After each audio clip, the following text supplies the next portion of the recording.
On the bar counter, two amber-colored liquids stand side by side under warm yellow light. The same viscosity, the same golden brown glow. If you rely on vision alone, your brain almost automatically places them in the same category before you even lean in to smell them. This is an energy-saving feature of the nervous system. Rapid classification based on color and clarity. Amber often signals oak, caramel, maturity. But that color does not reveal whether the original ingredient was grapes or barley. It only tells you that both liquids once rested inside wooden barrels.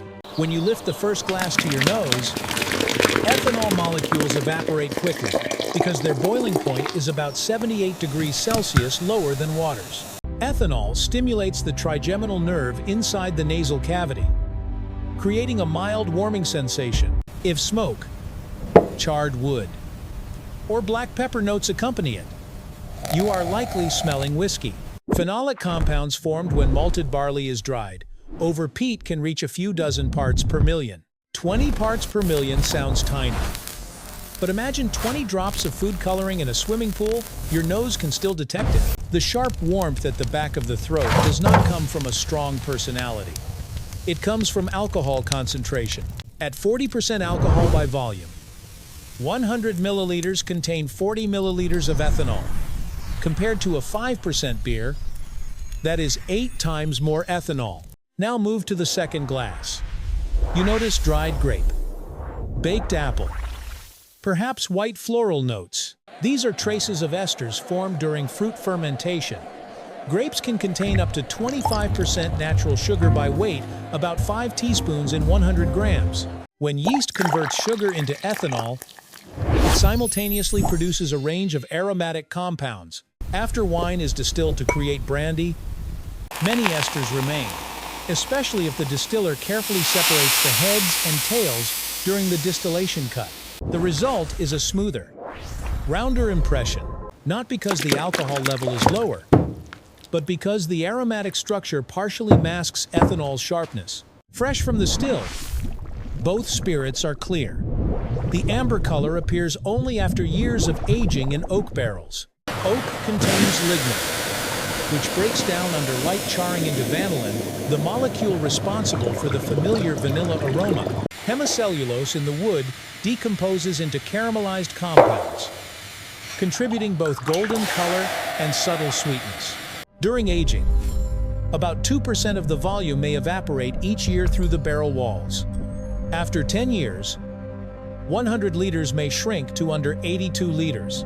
This slow loss increases the relative concentration of the remaining compounds, intensifying flavor. Your brain interprets this as depth and smoothness, but the underlying process is steady diffusion and evaporation. The illusion extends beyond chemistry into context. Whiskey is often served over ice, in strong cocktails, within lively and noisy environments. Ice lowers temperature and slows ethanol evaporation, muting aroma during the first few minutes.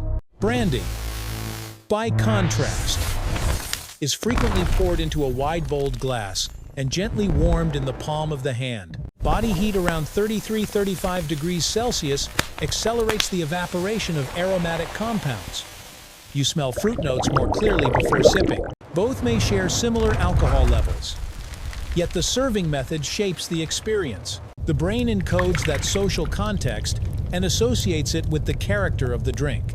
When you take a sip, your taste receptors detect only 5 basic tastes: sweet, sour, salty, bitter, and umami. Most of what you perceive as flavor comes from retronasal olfaction, the aroma traveling from the mouth up to the nasal cavity.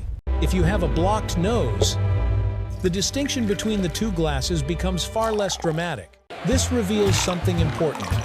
The personality we assign to each spirit is largely a symphony of hundreds of aromatic molecules. Whiskey carries the imprint of grain and sometimes smoke.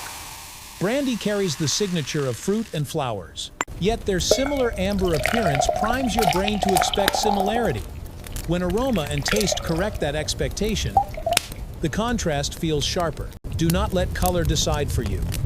The next time you stand at a bar, instead of pointing at the brown one. Call it by name, whiskey or brandy. The difference is not merely style. It is a story of raw materials, enzymes, boiling points, and oak chemistry. If you enjoy investigations where chemistry and psychology meet inside a small glass, there are many more case files waiting to be opened.